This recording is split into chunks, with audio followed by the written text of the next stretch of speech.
अस्सलाम वालेकुम दोस्तों, welcome back to my channel.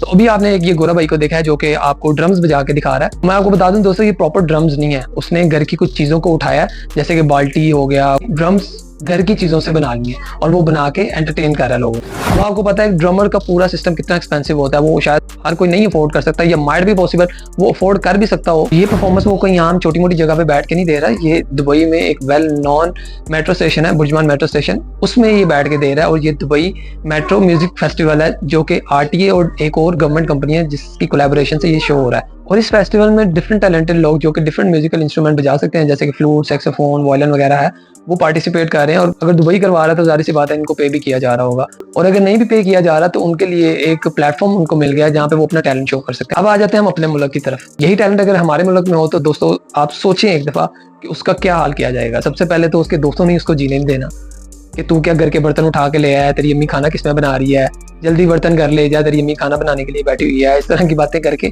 उसको डिमोटिवेट किया जाएगा। लेकिन अगर कोई इस तरह का टैलेंट किसी में है, कोई ड्रम्स बजाना चाहता है या कोई और इंस्ट्रूमेंट, म्यूजिकल इंस्ट्रूमेंट है वो सीखना चाहता है, तो उसको आप एक दफ़ा इमेजिन करें कि उसका लोग, उसका मुआशरा, उसका क्या हाल करता है। बल्कि ज़्यादातर तो हमारे जो टैलेंटेड लोग हैं वो बेचारे मेहनत मजदूरी कर रहे होते हैं।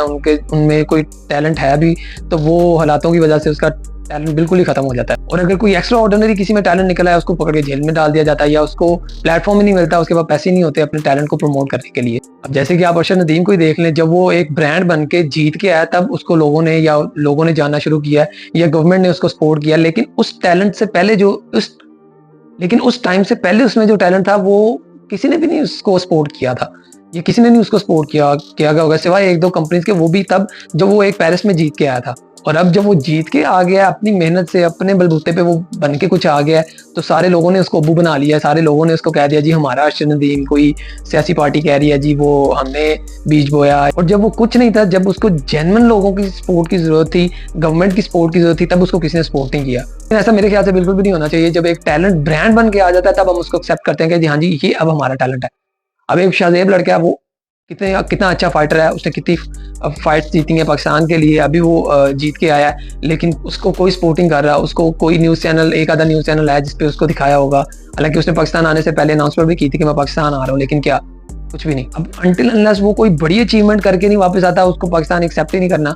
अगर एक्सेप्ट कर भी लें तो लोग उसको उस लेवल का सपोर्ट नहीं कर रहे जिस लेवल का अभी उसको सपोर्ट की जरूरत है। तो टैलेंट तो भाई साहब पाकिस्तानियों में है, ये तो पूरी दुनिया को मानना पड़ेगा, बल्कि पूरी दुनिया मानती भी है कि पाकिस्तानी बहुत टैलेंटेड हैं, इसीलिए हमें दीवार के साथ लगाया जाता है। अभी आपने देखा ही होगा पूरी दुनिया में खबर फैली है कि पाकिस्तानी ड्राइवर्स ही थे वो जिन लोगों ने रियाद से जद्दा जहाज पहुंचाया बाय रोड। किसी कंपनी ने नहीं एक्सेप्ट किया, वो हमारे पाकिस्तानी थे, पठान भाई थे, जिन्होंने कहा आ जाओ हम छोड़ के आएगा। क्योंकि हम लोगों में कॉन्फिडेंस ही इतना है कि हम कहते हैं भाई ये हम कर लेंगे, कोई भी दुनिया का काम दे दो, हमें पता है कि हम कर लेंगे। क्योंकि अगर पाकिस्तान में रह के कोई बड़ा हुआ है ना, इससे बड़ा टैलेंट और कोई भी नहीं हो सकता दुनिया में। तो ये छोटे मोटे काम, जहाज इधर से उधर पहुंचाना, छोटे मोटे काम पूरी दुनिया से नहीं होते। वो बताएं, आप पाकिस्तानियों को बताएं, हम आपको करके दिखाते हैं। लेकिन कुछ ऐसे लोग हैं, कुछ तबका, कुछ ब्लैक शिप्स, कुछ स्कैमर ऐसे हैं जिनकी वजह से पूरी दुनिया में हम बदनाम हो चुके हैं। वो चाहे कोई भी कंट्री है, यूरोप कंट्री है, अमेरिका है, दुबई है, मिडल ईस्ट है, कहीं पे भी है, उन ब्लैक शिप्स की वजह से जो हमारे टैलेंटेड लोग हैं वो लोग भी बदनाम हो चुके हैं। चाहे वो अभी पाकिस्तान से आना चाह रहे हैं या किसी कंट्री में रह रहे हैं। गवर्नमेंट्स अब देखें इन लोगों के खिलाफ, हमारे लोगों के खिलाफ ही जो है क्रैकडाउन स्टार्ट कर दिया, वीजे बंद करके। आप देखें दुबई में कितने, पाकिस्तान के कितने शहर हैं वीजे बैन किए गए हैं। आप एग्जांपल किसी भी एक इलाके की उठा के देख लें, अगर उसमें किसी एक स्कैमर ने फ्रॉड करके वो पाकिस्तान वापस भाग गया, अब उस शहर में कितने लोग वाकई जाना चाहते होंगे बाहर के मुल्कों में, चाहे वो मिडल ईस्ट है या कहीं पे भी है, वो जाना चाहते होंगे, लेकिन उस एक बंदे की वजह से वो पूरा शहर बैन हो चुका हुआ है। तो ये अवेयरनेस, ये लोगों की सलाह हमें खुद करनी होगी कि भाई साहब अगर आप अपने घर के लिए स्कैम कर देते हैं तो आप अपना एक घर आबाद करने के लिए आप देखें कितने घर आप जो है तबाह कर रहे हैं।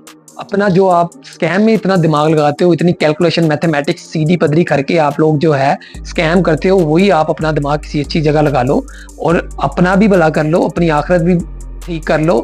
और जो पीछे बेचारे लोग किसी मुल्क में जाना चाहते हैं उन लोगों के लिए भी रास्ते आसान बनाओ। और आप लोग भी अपने इर्द गिर्द देखें, अगर आपका कोई दोस्त स्कैम करने के चक्करों में है, अपने दोस्तों को, अपने जानने वालों को, या कोई भी ऐसा काम करेगा उसको नहीं स्टेप लेंगे रोकने के लिए, तो ये दोस्तों आहिस्ता आहिस्ता जो हमारा मुल्क है वो पूरी दुनिया में बैन हो जाएगा। आपको समझाएं और उन लोगों से अवॉइड करें। और अगर आप किसी ऐसे बंदे को जानते हैं जो कि फ्रॉड करने के चक्करों में है और आप उसके बारे में तो मेरी सब लोगों से गुजारिश है, अपने इर्द गिर्द देखें जो लोग इस तरह का नुकसान करना चाह रहे हैं, अपना, अपने मुल्क का, अपने दूसरे लोगों का, उन लोगों को समझाएं। तो ये बेसिकली मेरी वीडियो बनाने का मकसद था।